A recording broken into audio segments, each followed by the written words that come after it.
Hello guys, welcome to Edu Ankuran. मैं हूं आपका दोस्त अश्विनी कुमार। और जो भी आप लोग किसी भी कॉम्पिटिटिव एग्जामिनेशंस की तैयारी करते हो तो वीकली करंट अफेयर्स का सेगमेंट जो है वो एडू अंकुरन टीम के द्वारा आपको प्रोवाइड कराया जा रहा है, जो एमसीक्यू के फॉर्म में रहता है। एमसीक्यू रहता है और उसका डिस्क्रिप्शन रहता है। तो आज का वीडियो एमसीक्यू सेट का सेट नंबर 6 है। आइए आज के इस वीडियो को शुरू करते हैं। सबसे पहला जो है, इंडिया से जो भी करंट अफेयर्स इस वीक में बनते हैं उसके एमसीक्यूज आपके सामने रखे जा रहे हैं। पेन और पेपर लेके बैठिए और देखिए आपकी करंट अफेयर की तैयारी कितनी है। पहला प्रश्न है, विश्व ब्रेल दिवस प्रतिवर्ष कब मनाया जाता है? When is world Braille day celebrated every year?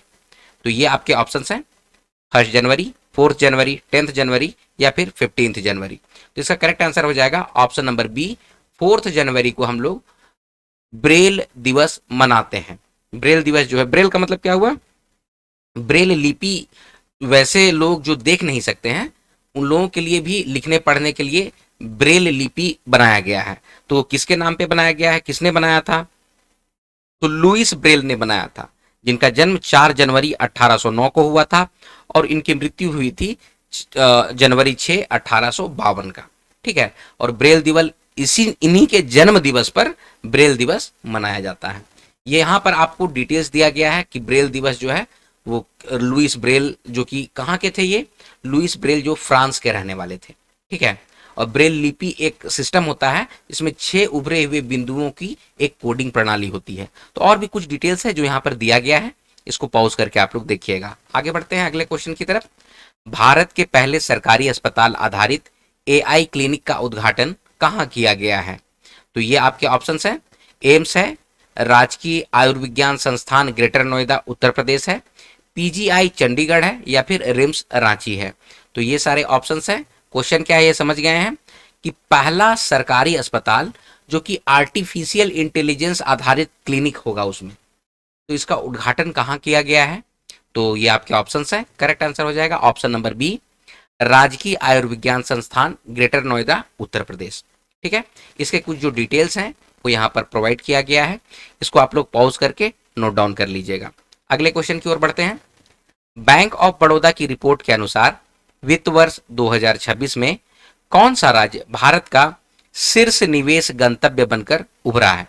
कहना यह है कि कौन सा राज्य में सबसे ज्यादा इन्वेस्टमेंट हो रहा है। ठीक है। तो ये आपके ऑप्शंस हैं, महाराष्ट्र, आंध्र प्रदेश, गुजरात या फिर उड़ीसा। तो करेक्ट आंसर हो जाएगा option number B, Andhra Pradesh पे हो रहा है। ठीक है। According to the bank of Baroda का जो रिपोर्ट आया है उसमें आंध्र प्रदेश जो राज्य है वो इंडिया का सबसे टॉप इन्वेस्टमेंट डेस्टिनेशन 2026 वर्ष के लिए, वित्त वर्ष के लिए बन के उभरा है। इसके कुछ और भी जो डिटेल्स हैं वो यहाँ पर आप लोगों के सामने रखा गया है। ठीक है। आंध्र प्रदेश में सबसे ज़्यादा हुआ है जो कि 25.3% है। उसके बाद फिर उड़ीसा में इन्वेस्टमेंट हुआ है, उसके बाद महाराष्ट्र में इन्वेस्टमेंट हुआ है। तो ये इन्वेस्टमेंट का पैटर्न है इंडिया में। ठीक है। चलिए आगे बढ़ते हैं। हाल ही में भारत का कौन सा शहर देश का पहला स्लम मुक्त शहर बनने के करीब है? स्लम फ्री सिटी बनने के करीब है, कौन सा है? ये आपके ऑप्शंस हैं, अहमदाबाद, सूरत, इंदौर या फिर नवी मुंबई। तो इसका करेक्ट आंसर हो जाएगा सूरत। हालांकि यहाँ आपको लोग को इमेज में दिख रहा होगा, Surat to become the India's first slum free city with over 20 lakh population. ठीक है। स्लम जो स्लम का मतलब क्या हो गया? स्लम मतलब झुग्गी झोपड़ में जो रहने वाले लोग होते हैं ना, उसके उसको कहा जाता है स्लम। ठीक है। तो इसमें और भी कुछ डिटेल्स है जो कि यहाँ पर दिया गया है, इसको आप लोग देखेंगे। और स्लम के जगह पे प्रधानमंत्री आवास योजना जो है और राज्य की आवास योजनाओं का जो मतलब कि क्या बोलते हैं, कार्यान्वयन जो हो रहा है उसके माध्यम से ये स्लम जो है, झुग्गी सब जो है वो खत्म हो जा रहा है। ठीक है। और उन लोगों को अच्छा आवास प्रोवाइड कराया जा रहा है। ठीक है। तो इसमें और भी कुछ डिटेल्स है, इसको आप लोग देखिएगा। आगे बढ़ते हैं। अगला प्रश्न है, सूर्यास्त्र किससे संबंधित है? यहां पर क्या लिखा हुआ है? सूर्यास्त्र, सूर्या अस्त्र, ऐसा नहीं, सूर्यास्त्र नहीं लिखा हुआ है, सूर्यास्त्र लिखा हुआ है। तो वो किससे संबंधित है? ये आपके ऑप्शंस हैं, air defence system, universal multi calibre rocket launcher, ballistic missile या ड्रोन टेक्निक। क्या है ये? तो ये है universal multi calibre rocket launcher. तो इस तरह ये देखिए, इसका इमेज यहाँ पर आपको सामने दिया गया है। सूर्यास्त किससे संबंधित है? तो रॉकेट लॉन्चर से संबंधित है, और मल्टी बैलर मतलब कि मल्टी कैलिबर है। ठीक है, मन की मन एक से ज्यादा उसमें रॉकेट लॉन्च किया जा सकता है। ठीक है, चलिए आगे बढ़ते हैं। इसका कुछ डिटेल्स जो है उस यहाँ पर दिया गया है कि इसका निर्माता कौन है, कि NIBE लिमिटेड पुणे महाराष्ट्र था। इजराइल के सहयोग से इसको बनाया गया है। मारक क्षमता कितनी है सूर्यास्त्र की? 300 किलोमीटर तक। ठीक है, और सटीकता इसमें जो होता है 5 मीटर से भी कम है, यानी अपने लक्ष्य पर अचूक निशाना लगाता है। ठीक है, ये सारा कुछ डिटेल है, इसको आप लोग देखिएगा। आगे बढ़ रहे हैं। देखिए आप लोग ना, देखिए कि आपका करंट अफेयर्स कितना स्ट्रांग है। करंट अफेयर्स से आपके क्वेश्चन बनते ही हैं।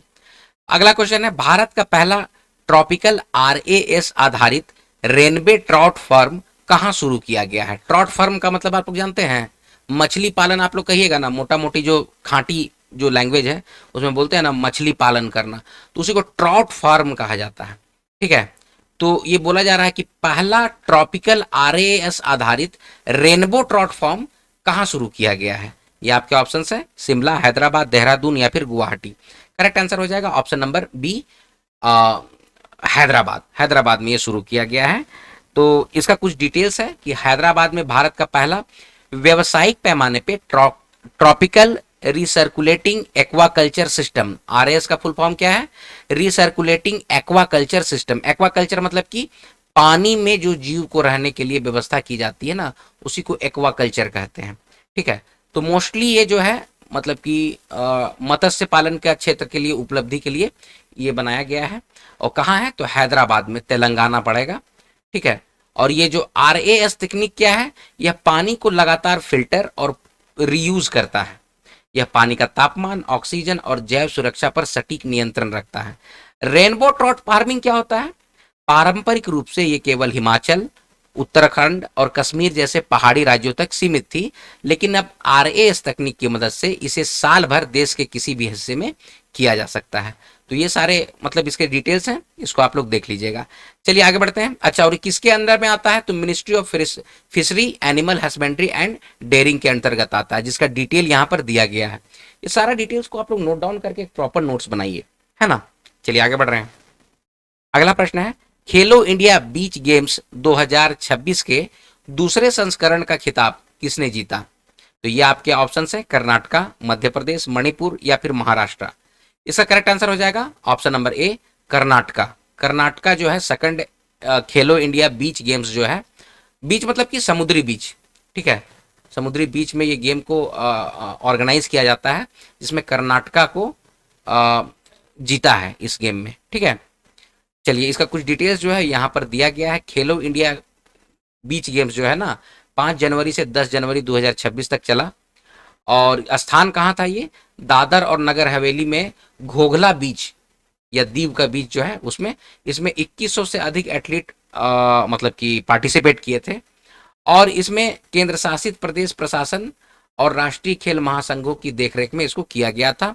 कुल 8 खेलों को उसमें शामिल किया था, जिन्हें 2 श्रेणियों में बांटा गया था। ठीक है, पदक खेल और गैर पदक मतलब कि मेडल और नॉन मेडल। तो पदक में क्या क्या है? बीच सॉकर, बीच वॉलीबॉल, बीच सेपक टकरा, बीच कबड्डी, पेनकॉक सिलॉट या ओपन वाटर स्विमिंग, और मलखंब और रस्सा कस्सी का भी मतलब कि टग ऑफ वार जिसको देखते हैं ना, और मलखंब, ये सारा गेम्स जो था इसमें था। तो ये सारा डिटेल है, इसको आप लोग नोट डाउन करेंगे। आगे बढ़ते हैं हम लोग। खेलो इंडिया बीच गेम्स का और भी कुछ यहाँ पर जो डिटेल्स है उसको यहाँ पर दिया गया है। चैंपियन कौन था? तो वो कर्नाटका था। उप विजेता कौन था? तो तमिलनाडु था। और द्वितीय उप विजेता मणिपुर। ठीक है, और उसका शुभंकर मैस्कॉट हमेशा पूछा जाता है, पर्ल्स द डॉल्फिन ये था। और नारा क्या था? खेल के सितारे दीव के किनारे। ये सब कुछ आप लोग दिमाग में रखिएगा। चलिए आगे बढ़ते हैं। अगला क्वेश्चन है, भारतीय सेना ने वर्ष 2026 को किस रूप में घोषित किया है? ठीक है, डिजिटल इंडिया, आत्मनिर्भर रक्षा, नेटवर्किंग एवं डेटा केंद्रिता या फिर साइबर सुरक्षा। तो करेक्ट आंसर हो जाएगा option number C, networking and data centric. मतलब कि भारतीय सेना ने 2026 को नेटवर्किंग और डेटा सेंट्रिक के रूप में घोषित किया है। ठीक है, इसका कुछ डिटेल्स जो है वो यहाँ पर दिया गया है, इसको पॉज करके आप लोग देखेंगे। आगे बढ़ते हैं हम लोग। 72वीं राष्ट्रीय वॉलीबॉल प्रतियोगिता, अच्छा इसको थोड़ा सा और ऐसे कर दें, ये तो आपके भारतीय सेना का जो भी डिटेल है वो यहाँ पर ही है, ठीक है। अभी चीफ ऑफ आप CDS, chief on defence staff जो है वो जनरल अनिल चौहान है। थल सेना के प्रमुख जो हैं जनरल उपेंद्र द्विवेदी हैं, और थल सेना के उप प्रमुख जो हैं लेफ्टिनेंट जनरल N राजा सुब्रमणी हैं, ठीक है। तो ये सारा डिटेल्स है, इसको देख लीजिएगा आप लोग।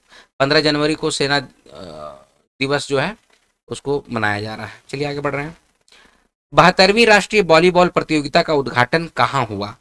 ये आपके ऑप्शंस हैं। करेक्ट आंसर हो जाएगा ऑप्शन नंबर बी, वाराणसी में हुआ है, ठीक है। राष्ट्रीय वॉलीबॉल प्रतियोगिता का उद्घाटन वाराणसी में हुआ था। कैवा था? 72वां था। ये आपके ऑप्शंस, मतलब कि इसका और भी कुछ डिटेल्स है, इसको यहाँ पर दिया गया है। इसको पॉज करके देखिएगा, नोट डाउन कीजिएगा। आगे हम लोग बढ़ रहे हैं। अगला है, नगौरी अश्वगंधा को GI टैग किस राज्य से संबंधित होने के कारण मिला है? तो ये आपके ऑप्शंस है, मध्य प्रदेश, गुजरात, राजस्थान या फिर महाराष्ट्र। करेक्ट आंसर हो जाएगा राजस्थान। राजस्थान में नागौरी अश्वगंधा, ये देखिए अश्वगंधा का बहुत सारा उपयोग होता है। तो अश्वगंधा को GI टैग मिला है, जो किस राज्य से है? तो राजस्थान से है।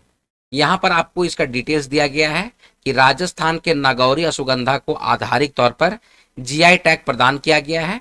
यह सोजत मेहंदी के बाद कृषि श्रेणी में राजस्थान की दूसरी बड़ी उपलब्धि है। और भी बहुत सारा डिटेल्स जो है यहाँ पर दिया गया है आपको। औषधीय लाभ जो है उसके बारे में भी दिया गया कि स्ट्रेस से लड़ने, संतुलन बनाने में अश्वगंधा यूज किया जाता है, ठीक है। एनेक्सिटी होता है कम, और नींद में सुधार लाने के लिए भी अश्वगंधा का, इसीलिए बोला जाता है दूध में अश्वगंधा मिला के पी लेने के लिए, ऐसे बोला जाता है ना। शरीर के लिए ठीक होता है, ऊर्जा बढ़ाता है, दर्द को कम करता है, ये सब तो है। तो ये सब सारा डिटेल्स इसको आप लोग देख लीजिएगा। आगे बढ़ रहे हैं। जिनसन जॉनसन, जिन्होंने हाल ही में संन्यास लिया, किस खेल से संबंधित हैं? तो ये आपके ऑप्शंस हैं, क्रिकेट, बैडमिंटन, हॉकी या फिर एथलीट। तो करेक्ट आंसर हो जाएगा ऑप्शन नंबर डी, एथलीट। यहाँ पर इनका इमेज जो है वो है आपके सामने, इसको देखिएगा। और भी कुछ जो डिटेल्स हैं, भारत के दिग्गज मध्यम दूरी के धावक थे जिनसन जॉनसन। 34 वर्ष की उम्र में एथलीट से संन्यास की घोषणा की। वो किस राज्य से थे? तो केरला से थे। और भी जो है यहाँ पर उनका उपलब्धि सबको दिया गया है, इसको आप लोग नोट डाउन कीजिएगा। आगे बढ़ते हैं हम लोग। लोकतंत्र और चुनाव प्रबंधन पर भारत अंतर्राष्ट्रीय सम्मेलन कहाँ आयोजित होगा? तो ये आपके ऑप्शंस हैं, मुंबई, बेंगलुरु, नई दिल्ली या फिर कोलकाता। करेक्ट आंसर हो जाएगा ऑप्शन नंबर सी, नई दिल्ली में लोकतंत्र और चुनाव प्रबंधन पर भारत अंतर्राष्ट्रीय सम्मेलन आयोजित होगा। चलिए इसके कुछ डिटेल्स जो है वो यहाँ पर दिया गया है, इसको आप लोग नोट डाउन कीजिएगा और फिर अपनी तैयारी कीजिएगा। चलिए आगे बढ़ते हैं। चमड़ा निर्यात परिषद के अध्यक्ष कौन नियुक्त किए गए हैं? तो ये आपके ऑप्शंस हैं, संजीव मेहता, रमेश कुमार जुनेजा, अजय सिंह या फिर दीपक गुप्ता। करेक्ट आंसर हो जाएगा option number B, Ramesh Kumar Juneja. यहाँ पर इनका देखिए आपका इमेज भी दिया गया है। चमड़ा निर्यात परिषद के अध्यक्ष बने हैं ये। Who has been appointed as the chairman of the leather export, जो होता है उसके चेयरमैन इनको नियुक्त किया गया है। क्या नाम है? रमेश कुमार जुनेजा। इनका कुछ और भी जो डिटेल्स है उसको यहाँ पर दिया गया है, जिसको आप लोग नोट डाउन कर लीजिएगा। चलिए आगे बढ़ते हैं। भुगतान नियामक बोर्ड की पहली बैठक कहाँ हुई? Where was the first meeting of the payment regulatory board held? तो ये आपके ऑप्शन है, नई दिल्ली, चेन्नई, मुंबई या फिर हैदराबाद। करेक्ट आंसर हो जाएगा ऑप्शन नंबर सी, मुंबई में हुआ था। भुगतान नियामक बोर्ड की पहली बैठक मुंबई में किया गया है। ये आपके कुछ और भी डिटेल्स हैं जो कि भारतीय रिजर्व बैंक ने मुंबई में गवर्नर संजय मल्होत्रा की अध्यक्षता में पेमेंट रेगुलेटरी बोर्ड की पहली बैठक आयोजित की। इसका और भी कुछ डिटेल है वो यहाँ पर दिया गया है, ठीक है। और बैठक में जो चर्चा किया गया है, डिजिटल भुगतान सर्वेक्षण, वैश्विक इंटर ऑपरेबिलिटी और सुरक्षा, ये सारा चीज़ बहुत इंपॉर्टेंट है, इसको आप लोग नोट डाउन कीजिएगा। आगे बढ़ते हैं हम लोग। मूरी गंगा नदी से संबंधित गंगा सागर सेतु किस राज्य में बनाया जा रहा है? मूरी गंगा नदी से संबंधित गंगा सागर सेतु किस राज्य में बनाया जा रहा है? ऑप्शन है, उड़ीसा, पश्चिम बंगाल, असम या फिर आंध्र प्रदेश। करेक्ट आंसर हो जाएगा ऑप्शन नंबर बी, पश्चिम बंगाल। गंगा सागर पश्चिम बंगाल में है, ठीक है। तो इसका और भी बहुत सारा डिटेल्स है कि पश्चिम बंगाल की मुख्यमंत्री ममता बनर्जी ने मुरी गंगा नदी पर 5 किलोमीटर लंबे पुल की आधारशिला रखी है। यह पुल सागर द्वीप को मुख्य भूमि जो काकद्वीप है उससे जोड़ेगा। ठीक है, तो सागर सागर द्वीप पुल परियोजना जो है वो यहाँ पर दिया गया है, उसको देख लीजिएगा। और गंगा सागर मेला का आर्थिक महत्व क्या है उसको भी आप लोग देखिएगा। ठीक है, चलिए आगे बढ़ रहे हैं। अच्छा, लार्सन एंड टूब्रो जो है ये पुल बना रही है, तो उसका भी डिटेल्स यहाँ पर आप लोग को प्रोवाइड किया गया है। आगे बढ़ते हैं। रायसीना साइंस डिप्लोमेसी इनिशिएटिव 2026 का शुभारंभ कहाँ किया गया? तो ये आपके ऑप्शंस हैं, मुंबई, बेंगलुरु, नई दिल्ली या फिर हैदराबाद। तो इसका हो जाएगा ऑप्शन नंबर सी, नई दिल्ली में किया गया है रायसेना डिप्लोमेसी इनिशिएटिव। ठीक है, इसका कुछ जो डिटेल्स हैं वो यहाँ पर दिया गया है कि भारत सरकार के प्रधान वैज्ञानिक सलाहकार कार्यालय और ऑब्जर्वर रिसर्च फाउंडेशन द्वारा संयुक्त रूप से इसको लॉन्च किया गया है। ठीक है, और इसमें पहल और क्या है तो विज्ञान और तकनीकी होता है उससे संबंधित इसमें पहल लिया गया है। ठीक है, तो ये सारा डिटेल्स है, इसको आप लोग नोट डाउन कीजिएगा पॉज करके। आगे हम लोग बढ़ रहे हैं। 70वां अति विशिष्ट रेल सेवा पुरस्कार 2025 कितने अधिकारियों या कर्मचारियों को दिया गया? How many officers employ receive the 17th अति विशिष्ट रेल सेवा अवार्ड? तो 50, 75, 100 या 150 कितने लोगों को मिला है? तो 100 लोगों को अति विशिष्ट रेल सेवा अवार्ड मिला है। ठीक है, इसके और भी जो कुछ डिटेल्स है वो यहाँ पर आप लोग को प्रोवाइड किया गया है, इसको आप लोग नोट डाउन करेंगे। आगे हम लोग बढ़ते हैं अगले प्रश्न की ओर। सिंग डांस एंड लीड पुस्तक के लेखक कौन है? सिंग डांस एंड लीड पुस्तक के लेखक कौन है? ये आपके ऑप्शंस हैं, रामचंद्र गुहा, शशि थरूर, हिंदोल सेनगुप्ता या फिर चेतन भगत। तो इसका करेक्ट आंसर हो जाएगा हिंदोल सेनगुप्ता। यहाँ पर देखिए इनका इमेज दिया गया है, इसको आप लोग देख लीजिएगा। कुछ और जो डिटेल्स है वो यहाँ पर आपको प्रोवाइड कराया जा रहा है कि उपराष्ट्रपति सीपी राधाकृष्णन ने नई दिल्ली में sing dance and leadership lessons from the life of Shrila Prabhupada नामक पुस्तक का विमोचन किया। यह पुस्तक नेतृत्व को सत्ता के बजाय सेवा और मूल्यों के नजरियों से देखने की प्रेरणा देता है। तो ये सारा कुछ डिटेल्स है। हिंडोल सेनगुप्ता लेखक हैं। ठीक है, और विमोचन जो किए हैं वो उपराष्ट्रपति किए हैं। उपराष्ट्रीय हम लोग का कौन है अभी? सीपी राधाकृष्णन। और भी कुछ डिटेल है जो इसको यहाँ पर दिया गया है, इसको आप लोग देखेंगे। आगे बढ़ते हैं हम लोग। भारत का पहला पूर्ण कागज रहित जिला न्यायालय किस राज्य में शुरू हुआ? माने कागज रहित जिला न्यायालय कहाँ शुरू हुआ है? ये आपके ऑप्शंस है, तमिलनाडु, कर्नाटका, केरल या फिर तेलंगाना। तो केरला में शुरू हुआ है। ठीक है, जिसमें कि पेपरलेस डिस्ट्रिक्ट कोर्ट का शुरुआत किया गया है। ठीक है, इसमें पेपर का यूज नहीं किया जाएगा। कुछ डिटेल है वो इस तरह से कि 6 जनवरी 2026 को भारत के मुख्य न्यायाधीश सूर्यकांत ने केरल के कलेपेट्टा वायनाड में देश के पहले पूर्णतः पेपरलेस जिला न्यायालय का वर्चुअल उद्घाटन किया। और भी कुछ डिटेल्स जो है वो यहाँ पर दिया गया है, इसको पॉज करके आप लोग देखेंगे। आगे बढ़ते हैं। अगला क्वेश्चन है, यूआईडीआई द्वारा लॉन्च किए गए शुभंकर का नाम क्या है? तो ये आपके ऑप्शन है, आधार, मित्र, उदय या फिर पहचान। तो करेक्ट आंसर हो जाएगा ऑप्शन नंबर सी, उदय नाम दिया गया है। ठीक है, इसके कुछ डिटेल्स जो हैं वो कुछ इस तरह से है। आधार शुभंकर उदय, ठीक है, यह विकास, प्रगति और सशक्तिकरण का प्रतीक है। इसको लॉन्च किसने किया है? नीलकंठ मिश्रा, जो कि अध्यक्ष हैं यूआईडीआई के।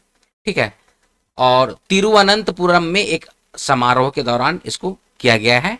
और भी कुछ डिटेल्स हैं जो यहाँ पर आपको प्रोवाइड किया गया है। आगे अब हम लोग बढ़ते हैं। अब हम लोग आते हैं झारखंड के जो करंट अफेयर्स हैं उससे संबंधित जो एमसीक्यूज हैं वो आपको प्रोवाइड किया जा रहा है। पहला क्वेश्चन है, हाल ही में विधायक सरयू राय ने न्यू पुरुलिया रोड नाम बदलकर क्या रखने का प्रस्ताव दिया है? ठीक है, विधायक जो है हम लोगों के सरयू राय, वो न्यू पुरुलिया रोड जो नाम दिया गया है ना, उस रोड का नया नाम दिए हैं, माने प्रस्ताव रखे हैं। उसका क्या नाम है? तो विकास पथ, सद्भावना पथ, शांति मार्ग या जमशेदपुर पथ। तो करेक्ट आंसर हो जाएगा सद्भावना पथ नाम, मतलब कि प्रस्ताव रखे हैं। इसका कुछ डिटेल्स है वो यहाँ पर है। विधायक जो हैं सरयू राय कहाँ के हैं? जमशेदपुर पश्चिम विधानसभा क्षेत्र से विधायक हैं। ठीक है। और क्षेत्र मानको नगर निगम जमशेदपुर क्षेत्र से है ये।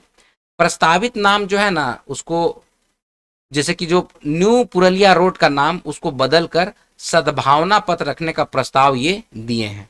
ठीक है। कारण क्या है कि इस सड़क के एक ही तरफ मंदिर, मस्जिद, गुरुद्वारा और चर्च स्थित हैं जो धार्मिक सद्भावना का प्रतीक है, इसीलिए ऐसा नाम ही प्रस्तावित किए हैं। कितना अच्छी बात है, बढ़िया बात है। चलिए आगे बढ़ते हैं। झारखंड के किस जिले में डॉल्फिनोज प्रीमियम लीग सीजन 2 का आयोजन किया जा रहा है? तो कौन सा जिला है? रांची, हजारीबाग, धनबाद या फिर जमशेदपुर? करेक्ट आंसर हो जाएगा ऑप्शन नंबर बी, हजारीबाग में डॉल्फिनोज प्रीमियम लीग सीजन 2 शुरुआत किया जा रहा है। इसका कुछ जो डिटेल्स है वो यहाँ पर दिया गया है कि 18 जनवरी 2006 से एक माह की अवधि तक यह टूर्नामेंट आईपीएल की तर्ज पर आयोजित करने का प्रस्ताव है, जिसमें कि 9 फ्रेंचाइजीज भाग ले रहे हैं और 200 से अधिक खिलाड़ी इसमें हिस्सा लेंगे। ठीक है, आगे बढ़ते हैं हम लोग। झारखंड के धर्मार्थ का कौन सा स्कूल नए एटीएल के लिए विचार साझा करने हेतु पीएम मोदी से मिलने के लिए आमंत्रित है? Which school from Dhanbad Jharkhand has been invited to meet PM Modi to share ideas for new ATLs?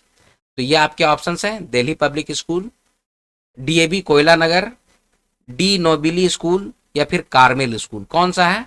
तो डीएवी कोयला नगर। ठीक है, ये वो प्रधानमंत्री से मिलेंगे। आपको एटीएल लैब जो है, अटल थिंकरिंग लैब, जो कि देश भर के विभिन्न स्कूल में 50,000 से नए अटल टिंकरिंग लैब की स्थापना करना है। ये अटल टिंकरिंग लैब है जो कि हर स्कूल में इसको, ताकि लोगों को मतलब कि थिंकिंग का प्रोसेस अच्छा हो साइंस और टेक्नोलॉजी या फिर और भी चीज में, इसीलिए एटीएल खोला गया है हर स्कूल में। ठीक है, तो इसमें झारखंड के 2 स्कूल का चयन किया गया है। एक है डीएवी कोयला नगर जो कि धनबाद का है, और एक है डीबीएमएस इंग्लिश स्कूल जो कि जमशेदपुर का है। ठीक है, अब इन लोग जो सुझाव दिए हैं, क्या दिए हैं सुझाव, माने क्यों इन लोगों को चयन किया गया है? ठीक है, सड़कों में नवाचार 2 का पेटेंट कराया है, और वही जमशेदपुर वाला नवाचार के क्षेत्र में उत्कृष्ट प्रदर्शन किया गया है। और भी कुछ जो डिटेल्स है वो यहाँ पर दिया गया है, इसको आप लोग पॉज करके पढ़ लेंगे। आगे हम लोग बढ़ रहे हैं। जूनियर मिस इंडिया सीजन 4 के ग्रैंड फिनाले में रांची की किस लड़की ने झारखंड का प्रतिनिधित्व किया है? तो ये हैं रिया जैन, आरोही चटर्जी, अहाना सिंह या फिर प्रिंसी वॉमिक। तो इसका करेक्ट आंसर हो जाएगा option C, Ahana Singh. Junior miss India season 4 का जो ग्रैंड फिनाले है में रांची की अहाना सिंह का मतलब झारखंड का प्रतिनिधित्व कर रही है। ठीक है, तो यहाँ पर कुछ डिटेल्स है उसको दिया गया है, इसको पॉज करके आप देख लीजिएगा। आगे हम लोग बढ़ेंगे। झारखंड के पहले एमएसएमई डिफेंस कॉन्फ्लिक्ट का आयोजन कहाँ किया जा रहा है? तो ये आपके ऑप्शन है, रांची, धनबाद, जमशेदपुर या फिर बोकारो। तो करेक्ट आंसर हो जाएगा ऑप्शन नंबर सी, जमशेदपुर में किया जा रहा है। इसके कुछ और भी जो डिटेल्स है वो यहाँ पर दिया गया है, इसको पॉज कीजिएगा, आप लोग नोट डाउन कीजिएगा। आगे बढ़ते हैं। 10 दिवसीय राष्ट्रीय पुस्तक मेला कहाँ आयोजित किया गया था? तो ये आपके ऑप्शन है, इसका करेक्ट आंसर हो जाएगा ऑप्शन नंबर बी, रांची में आयोजित किया गया था। इसका कुछ जो डिटेल्स है वो यहाँ पर दिया गया था कि जिला स्कूल मैदान रांची झारखंड में ये किया गया था। आयोजक जो थे वो समय इंडिया नई दिल्ली के थे। समापन समारोह हुआ था रविवार को 11 जनवरी को। मुख्य अतिथि इसमें शिल्पी नेहा तिर्की, मंत्री जो हैं कृषि पशुपालन एवं सहकारिता झारखंड सरकार के द्वारा। ठीक है, तो यहाँ पर और भी कुछ जो डिटेल्स है उसको दिया गया है, उसको आप लोग देख लीजिएगा। आगे बढ़ते हैं। हाल ही के सड़क उद्घाटन में मंत्री दीपिका पांडे सिंह ने किस जिले के विकास का प्रतिनिधित्व किया है? तो ये आपके ऑप्शन हैं, दुमका, देवघर, साहेबगंज या फिर गोड्डा। करेक्ट आंसर हो जाएगा ऑप्शन नंबर डी, गोड्डा। ठीक है, इसका कुछ जो डिटेल्स है वो यहाँ पर है कि श्रीमती दीपिका पांडे सिंह जो हैं वो महागामा ब्लॉक गोड्डा जिला में एक सड़क का उद्घाटन किए कि विश्वास खानी हाई स्कूल को प्रेम नगर से ये सड़क जोड़ेगी, और इस परियोजना में कुछ 3.68 करोड़ लगेगा। तो इससे क्वेश्चन बन जाता है कि कितना लागत का सड़क बन रहा है सो। ठीक है, चलिए आगे बढ़ते हैं हम लोग। अगला क्वेश्चन है, जस्टिस LPN शाहदेव की 14वीं पुण्यतिथि किस तिथि को मनाई गई? ये आपके ऑप्शन हैं 8 जनवरी, 9 जनवरी, 10 जनवरी या फिर 11 जनवरी 2026। तो करेक्ट आंसर हो जाएगा 10 जनवरी 1926 को झारखंड आंदोलन के प्रणेता एवं झारखंडी मूल के उच्च न्यायालय के पहले न्यायाधीश मूर्ति थे LPN शाहदेव जी, उनको पुण्यतिथि पे कोटि कोटि नमन। ठीक है, इनका और भी कुछ डिटेल्स जो है वो यहाँ पर दिया गया है। इनका जन्म स्थान था लातेहार कामता गांव, नागवंशी राज परिवार से ये संबंधित थे, उच्च न्यायालय के न्यायाधीश बनने वाले झारखंड के प्रथम व्यक्ति थे। ठीक है, और इनका पहला नारा था पहली माटी फिर पार्टी। होता है ना, लोग पार्टी के ऊपर पार्टी पॉलिटिक्स करते हैं, तो पहले बोलते हैं नहीं भाई, पहले तुम माटी के बारे में सोचो, अपनी देश की मिट्टी के बारे में सोचें। ठीक है, तो ये सारा डिटेल्स इसको आप लोग देखेंगे। आगे बढ़ते हैं हम लोग। हाल ही में दिल्ली में आयोजित प्री बजट बैठक में झारखंड का प्रतिनिधित्व किसने किया? अभी आप लोग को पता है देश का बजट आने वाला है, तो पहले प्री बजट बैठक होता है, तो उसमें झारखंड का प्रतिनिधित्व किसने किया था? हेमंत सोरेन, राधा कृष्ण किशोर, रामेश्वर उरांव या फिर CP सिंह? करेक्ट आंसर हो जाएगा राधा कृष्ण किशोर जी ने इसका प्रतिनिधित्व किया था। स्थान कहाँ था? नई दिल्ली। ठीक है, झारखंड में ये तर्क क्या रख के आए हैं, सो आपको बता रहे हैं कि संसाधनों से भरपूर होने के बावजूद आदिवासी बहुल विकासशील राज्य होने के कारण विशेष सहायता की आवश्यकता, मतलब सहायता मांगे हैं। ठीक है, ये सारा कुछ और डिटेल्स है, प्रमुख मांग और प्रस्ताव जो है उसको यहाँ पर आप लोग के सामने रखा गया है। आगे बढ़ते हैं हम लोग। झारखंड के आयुष्मान आरोग्य लोकेटर को किस पुरस्कार से सम्मानित किया गया है? ये आपके ऑप्शन है। करेक्ट आंसर हो जाएगा ऑप्शन नंबर बी, शॉक अवार्ड से सम्मानित किया गया है आयुष्मान आरोग्य लोकेटर को। ठीक है, इसका कुछ डिटेल्स है यहाँ पर दिया गया है कि स्कॉच अवार्ड जो है वो डिजिटल स्वास्थ्य श्रेणी में इसको मिला है। समारोह का स्थान था इंडिया हेरिटेज सेंटर दिल्ली में। ठीक है, पुरस्कार प्राप्तकर्ता मिशन डायरेक्टर हैं सह अपर सचिव, जिनका नाम है विद्यानंद शर्मा पंकज, और उनकी टीम को यह मिला है। ठीक है, और भी कुछ डिटेल्स है जो इसको यहाँ पर दिया गया है, इसको आप लोग देखेंगे। आगे हम लोग बढ़ते हैं। आगे नहीं है अभी क्वेश्चन, अगला जो फिर होगा अगले वीक में आप लोग को प्रोवाइड किया जाएगा। वीडियो देखने के लिए बहुत बहुत धन्यवाद। वीडियो अगर पसंद आया तो लाइक एंड शेयर कीजिए, अपने सुझाव कमेंट सेक्शन में जरूर से प्रोवाइड कीजिए हम लोगों को, ताकि इसको हम लोग और भी बेहतर बना सकें और आप लोगों के लिए एग्जाम उपयोगी बना सकें। ठीक है, तो आई होप आज का वीडियो आपको समझ में आया होगा। चलिए मिलते हैं अगले वीडियो में, तब तक आप लोग अपना ख्याल रखिएगा। जय हिंद।